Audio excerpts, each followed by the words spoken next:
तारीख 22 दिसंबर 2023, जब पिछले 6 सालों से फ्लॉप चल रहा है एक सुपरस्टार जिसे उसके फैंस प्यार से डार्लिंग या रेवल स्टार कहकर बुलाते हैं, वो फिर से ग्रैंड कमबैक करता है एक ऐसी फिल्म से जो सीधा शाहरुख खान और India finest director Rajkumar Hirani की फिल्म से टकराने वाली होती है। लेकिन पहले ही दिन 178 करोड़ का ग्रैंड कलेक्शन करके ये फिल्म 2023 की सबसे हाईएस्ट ग्रॉसिंग फिल्म साबित होती है। एक ऐसा पैन इंडिया स्टार जिसे कभी फिल्मों में आना ही नहीं था, बल्कि उसे तो बटर चिकन और बिरयानी से मोहब्बत थी और इसलिए वो सेफ बनना चाहता था। एज पैन इंडिया में सुपरस्टार होने के बावजूद भी उसके करियर पर ऐसा ग्रहण लगा कि 6 साल में उसके सारी बिग बजट फिल्में भी बॉक्स ऑफिस पर धराशायी होने लगी। लगभग 20 साल से इंडस्ट्री में काम करने वाले उलपति वेंकट सूर्य नारायण प्रभास राजू यानी एक रेबल स्टार प्रभास ने अपनी करियर की स्टार्ट 2002 में तेलुगु फिल्म ईश्वर से की, लेकिन ये फिल्म बॉक्स ऑफिस पर कुछ खास कमाल नहीं कर पाई। फिर 2003 में इन्होंने तिरसा कृष्ण के साथ फिल्म की वर्षम, और भाई इस फिल्म ने बॉक्स ऑफिस पर 21 करोड़ का धुआंधार कलेक्शन किया और उसकी रिमेक ओडिया, तमिल और हिंदी में भी बनी। 2016 में बागी वर्षम की ऑफिशियल रिमेक थी जिसे पब्लिक का काफी तगड़ा रिस्पॉन्स मिला और 35 करोड़ की फिल्म ने 127 करोड़ का थांसू कलेक्शन किया। प्रभास के बावजूद उलपति सूर्य नारायण राजू, जो कि तेलुगु सिनेमा में प्रोड्यूसर भी थे, वो हमेशा से ही अपने बेटे को एक बहुत बड़ी फिल्म में देखना चाहते थे, लेकिन अनफॉर्चुनेटली ऐसा हो नहीं पाया और बाहुबली आने से 5 साल पहले यानी 2010 में ही वो चल बसे। फिर 2004 में प्रभास ने अदावी रमाडू, चक्रम जैसी एवरेज फिल्में की और जिंदगी ने एक और बड़ा चांस दिया 2005 में आई फिल्म छत्रपति से। 12.5 करोड़ की बजट वाली इस फिल्म ने डिस्ट्रीब्यूटर शेयर्स मिलाकर 32 करोड़ का अच्छा खासा कलेक्शन किया और ब्लॉकबस्टर साबित रही। और फिर से बंगाली से लेकर कन्नड़ा और इवन 2023 में तो इसे हिंदी में भी सेम नाम से छाप दिया गया। मतलब फिल्म मेकर्स नाम बदलने की भी मेहनत नहीं करना चाहते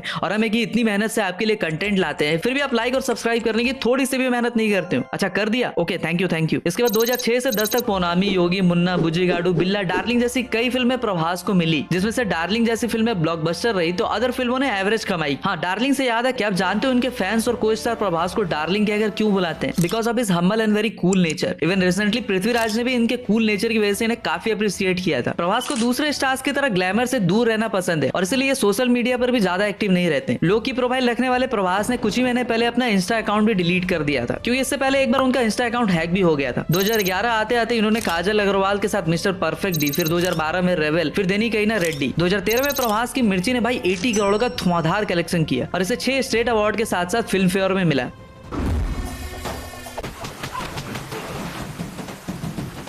और एज यूजुअल कन्नड़ा, ओडिया, बंगाली में भी इसकी रिमेक बनी। बाहुबली के आने से 1 साल पहले यानी 2014 में ही प्रभास ने अपने दोस्त प्रभु देवा के कहने से अजय देवगन की फिल्म एक्शन जैक्सन में एंट्री मारी थी और सोनाक्षी सिन्हा के साथ ठुमके लगाते हुए भी नजर आए थे। वैसे क्या आपने इससे पहले प्रभास को इस फिल्म में नोटिस किया था? 2013 प्रभास के करियर का एक ऐसा ईयर होता है जब ये अपने करियर की गाड़ी का सारथी राजा मौली को बनाते हैं और वो प्रभास के साथ बाहुबली अनाउंस करते हैं। लगभग 2 साल तक खूब खून पसीना बहाने के बाद जब ये 180 करोड़ की फिल्म आती है तो ये सीधा 650 करोड़ का ग्रैंड कलेक्शन करती है और प्रभास को पैन इंडिया स्टार भी बनाती है। जब ये फिल्म आई थी जो कुछ फिल्म क्रिटिक्स और यूट्यूबर्स ने तो यहाँ तक कहा था कि ये फिल्म तो पक्का फ्लॉप होगी, लेकिन वर्ड ऑफ माउथ ने काम किया और इस फिल्म ने ना सिर्फ इंडिया बल्कि पूरे वर्ल्ड में अपनी पहचान बनाई और पिछले 100 सालों में ये पहली इंडियन फिल्म भी बनी जिसे BBC डॉक्यूमेंट्री में फीचर किया गया। और मैडम टुसाड जैसे म्यूजियम में दूसरे बड़े स्टार्स की तरह प्रभास की भी वैक्स स्टैच्यू बनाई गई। इसके बाद अगले 2 साल तक प्रभास ने बाहुबली के लिए सोशल मीडिया से लेकर हर जगह से दूरी बना ली और इसी बीच उन्हें कई सारे एडवर्टीजमेंट ऑफर्स भी आए। इवन एक ब्रांड ने तो उन्हें सीधा 10 करोड़ का ऑफर दे डाला, लेकिन प्रभास ने उससे भी इनकार कर दिया। वैसे भी इतने बड़े स्टार होने के बावजूद प्रभास ने अनलाइक दूसरे स्टार्स अपने पूरे करियर में सिर्फ 2-3 एडवर्टीजमेंट ही की है। अदरवाइज आप इमेजिन कर सकते हो कि वो एडवर्टीजमेंट से कितने पैसे छाप सकते थे। 2 साल के इंतजार के बाद जब बाहुबली 2 आती है तो सबसे बड़ा सवाल कटप्पा ने बाहुबली को क्यों मारा, इससे पर्दा उड़ जाता है। और महेंद्र बाहुबली की तरह अमरेंद्र बाहुबली के कैरेक्टर में भी प्रभास काफी सॉलिड लगते हैं। दरअसल किंग अमरेंद्र बाहुबली के कैरेक्टर के लिए प्रभास को बल्किंग पर जाना था और इसलिए वो रोज 6 मील लेते थे और खूब वर्कआउट करते थे और बाहुबली मेकर्स की तरफ से उन्हें 1.5 करोड़ का जिम इक्विपमेंट्स में गिफ्ट में मिला था। जबकि शिवडू यानी महेंद्र बाहुबली जो कि पहले एक आम लड़का था, इसलिए इस लुक में उन्हें काफी लीन दिखना था। तो प्रभास ने काफी हार्डवर्क किया। इवन दिन भर की हेक्टिक शेड्यूल के बाद भी वो जिम जाना भूलते नहीं थे और इसलिए दोनों ही कैरेक्टर में उन्होंने ऐसा जान फूका कि पब्लिक का मुंह खुला का खुला ही रह गया। प्रभास के स्टार्टिंग के साथ साथ उनकी फीस में भी काफी बढ़ोतरी है। जहाँ मिर्ची के लिए उन्होंने सिर्फ 5 करोड़ लिए तो बाहुबली के लिए 3 टाइम्स ज्यादा यानी 15 करोड़ चार्ज किया और बाहुबली 2 के लिए तो सीधा उन्होंने 25 करोड़ से नीचे बात ही नहीं की। और यही वो टाइम था जब उन्हें पैन वर्ल्ड से 6000 से ज्यादा मैरिज प्रपोजल्स भी आए, लेकिन प्रभास ने सलमान भाई की तरह सबको रिजेक्ट कर दिया। मगर क्यों?